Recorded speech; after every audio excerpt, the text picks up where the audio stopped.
Okay, guys, this is Variant Chapter 15. I woke, silence, pitch black.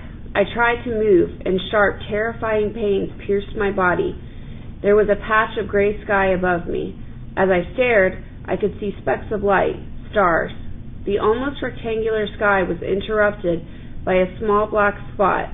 I tried to focus on it, tried to see it. It was a hand reaching over the edge of the well. No, hanging over the edge. Jane. I pushed myself up, trembling with pain. I remembered what had happened. Laura's grotesque screaming, Dylan's swinging pipe, Jane's silence. I reached for her hand, and the stretch made me gasp. My ribs were on fire. Tears ran down my face as I touched her fingers with mine. They were cold. She didn't move. Jane, I shouted, desperately looking around me for some way to climb out. I put my foot on the corrugated metal, and it slipped off. Jane, I yelled again. My voice was hoarse and dry. Jane, wake up.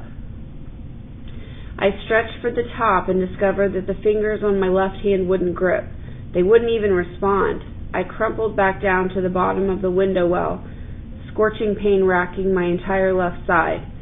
Jane, you've got to wake up. I moved to the far end of the well and then tried to run and leap for the top.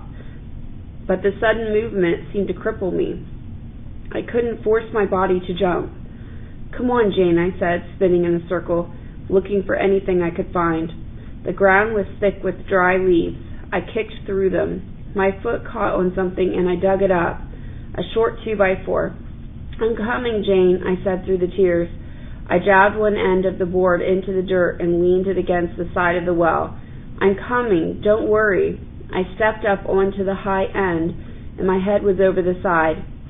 Jane was motionless. She was dead. I grabbed at the grass with my good hand and scrambled up onto the lawn, panting for air and fighting the pain. I moved to Jane, brushing her hair from her face. She was bleeding. No, the blood was dry. Jane, I yelled. No! I grabbed her neck, pressing with my fingers, searching for a pulse. There was nothing.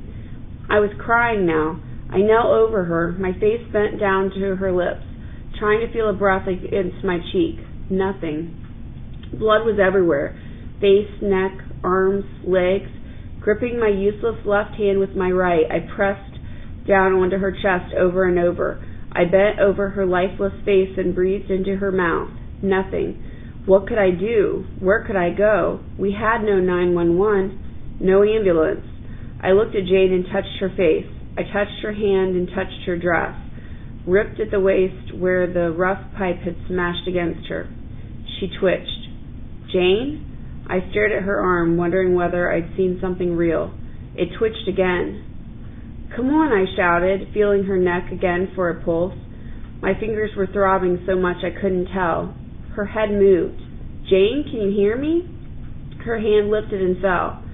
Stay there, I said, struggling to stand. I'll get some guys. She kept moving, pushing herself up. Are you okay? Can you hear me? She didn't respond, but moved to her knees.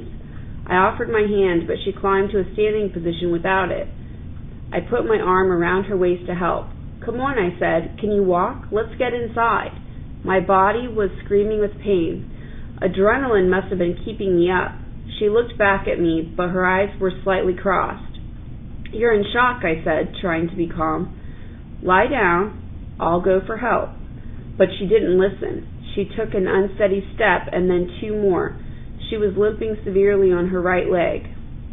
What's going on, Jane? I said, trying to hold her up the best I could. Talk to me. She kept walking. I moved in front, trying to stop her. She was delusional. I grabbed her in a hug, but she didn't respond.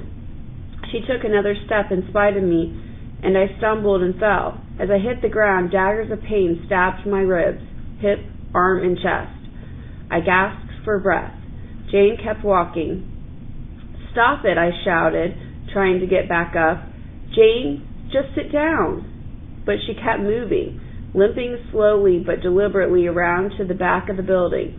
I shoved myself up, gritting my teeth against my injuries. She was almost around the corner when I was back on my feet, and I hobbled after her, yelling. There were no lights close to me. I didn't know how much time had passed, but the dance must have been long over. Turning back, I could see a dim glow high above me coming from one window of the girls' dorm. For a moment, I thought I should run there and try to throw a rock, try to get someone's attention. But Jane was already out of view around the corner, and I couldn't leave her. She would fall at any minute, on the sharp stones or down into another window well. She could die. She might die anyway. I pushed through the aching and throbbing, running with one leg and trying not to buckle on the other. As I turned the corner, I saw her disappear around the back. That was good. She was getting closer to the cafeteria doors. Maybe they'd still be open. Jane, wait! When I saw her again, she was almost in front of the cafeteria, which was now dark. The doors were closed. The moon was on this side of the building, giving me a little light. Jane was moving awkwardly. I could see now that both her legs were probably injured, not just one. Given my pain, I didn't know how she was still standing. I also noticed for the first time that my left hand, the one that wasn't working, was black with dried blood. Jane was moving in spurts now, slowing, stopping, taking a few sudden steps, over and over. I was gaining on her. She ignored the cafeteria and was now limping past the incinerator. I was 20 steps behind her. I called again, but it was like she couldn't hear me. Dylan must have hit her in the head. She had a concussion, or worse. I wasn't going to spend another day in this school. I'd get sent to detention for killing Dylan and Laura, and I didn't care. Jane turned after the incinerator. I followed. She was heading for the door that no one could open. I reached her and grabbed her arm, but she shook me off. Jane, what are you doing? I pleaded. You need to lie down. Ignoring me, she stepped in front of the door. Buzz, click. Her hand, crippled and stained with blood, took the knob and opened it. I grabbed the door behind her, not letting it shut.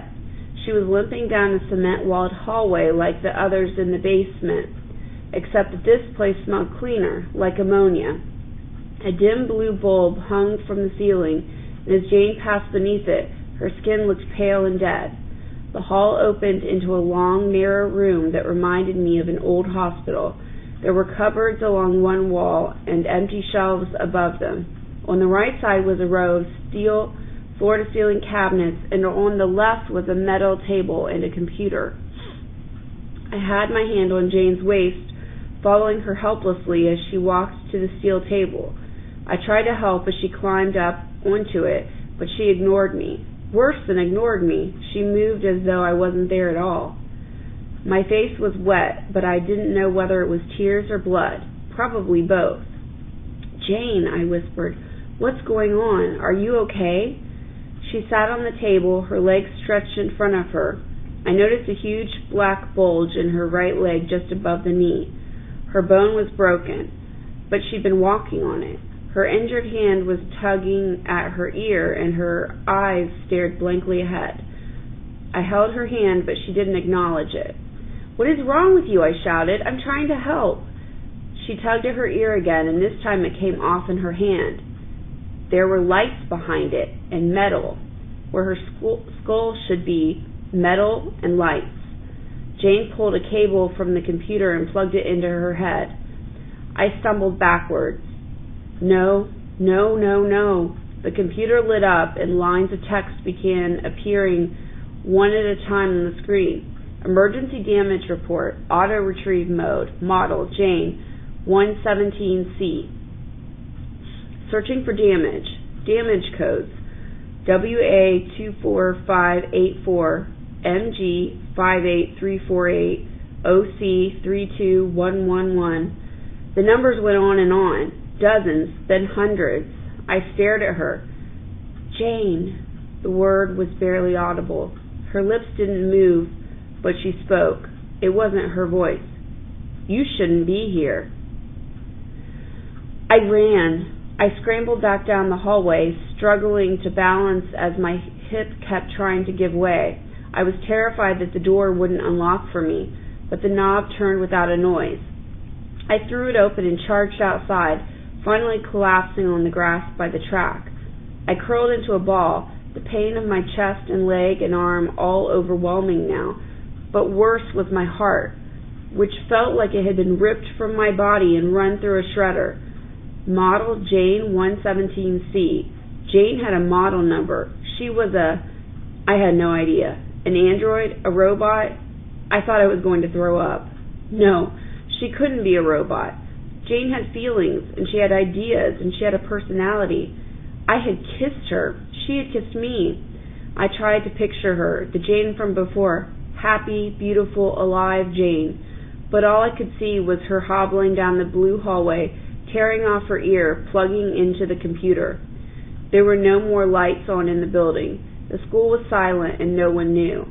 No one knew, and how was I going to tell them? How could I explain something that I didn't understand?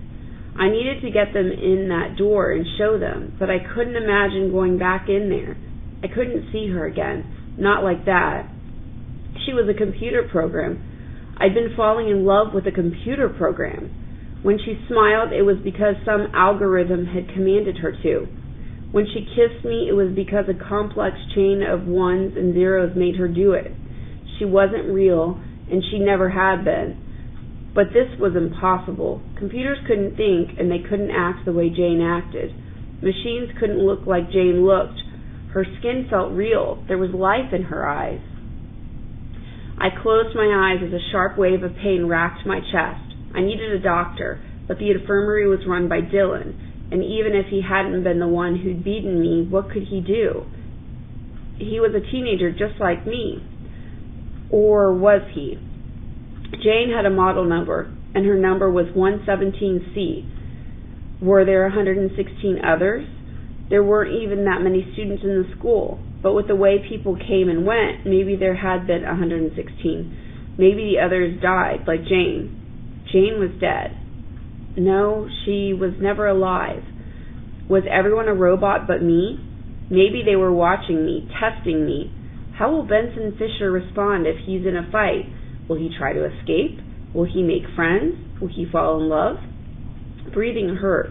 Lying on the ground hurt, but I couldn't do anything else. Jane could have been the only one. She'd been in the school longer than anyone else. Maybe her stories about the 15 others who had disappeared weren't true. She was the first, and she was here to watch everyone else. I suddenly realized that everything else must have been a lie, too.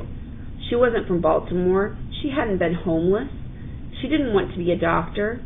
Her freckles were paint. Her hair was dyed. I yelled, a visceral, angry cry. Jane had tried to make me think that I could survive in this place, that I shouldn't kill myself in a crazy escape, that there were good things in this life. But it was all fake. Maybe that was why she'd become my friend in the first place. I was getting ready to run, and her programmers wanted me to stay. They knew I needed a reason to keep me here. So they activated some flirt command in Jane's circuitry. But it couldn't just be her. There had to be others in there, in that building right now. Why else would people follow all these stupid rules? Isaiah had to be one, running the society and giving orders to keep everyone in line. But were there others? What about Carrie and Curtis? Maybe one of them was in the same situation as I was, trying to escape and in need of a reason to stay. What about Mason? Someone to keep an eye on me, since I was the new guy? Laura and Dylan, for sure. They were too concerned about enforcing the rules, too strongly allied to the school. But then why would they attack Jane? It didn't make sense. Why would a robot kill a robot? Nausea swept over me. Becky, I wasn't sure about. At first, I would have thought, yes, definitely, she was fake, too cheerful, too obedient, but there was sadness in her eyes, and loss, fear. No, Jane had emotions too. Becky's sadness wasn't any more telling than Jane's happiness, or mischievousness, or rebelliousness. I rolled onto my back and looked at the school. Anyone could be like Jane. Everyone could be like Jane. I had to escape. I had no option anymore to try to take someone with me, to try for a mass exodus and hope for strength in numbers. I couldn't trust anyone anymore. I struggled to get to my feet, fighting the pain but unable to fight the hopelessness. Jane had become my best friend, and now she was gone. But it was worse than death. She had never existed. I wasn't a boyfriend mourning for a lost love. I was a dupe mourning my own blindness. I limped across the track, heading for the trees. My hip was burning with every step, and I couldn't breathe. Still, I'd find some way to climb the wall. The paintball flagpole had at least 20 feet of rope. I could cut that and use it for something. Or I could knock down a tree, or take some of the lumber from a bunker. There had to be a way. I was lightheaded, and I began swaying with every limp. I coughed, and the pain was so bad it nearly knocked me to my knees. And then I coughed again and couldn't stay up. Blood dripped out of my mouth. I have to keep going. I gritted my teeth and stood again. I was almost to the tree line. It would be harder walking in the woods, but I had to do it. I had to get out tonight. The thought struck me that someone might already be coming. I'd seen what Jane was. There had to be repercussions. Whoever was keeping it a secret would know what I'd seen. They knew I could ruin it all for them. I was moving so slowly, forcing every step. The school was wrong, though. I couldn't ruin everything.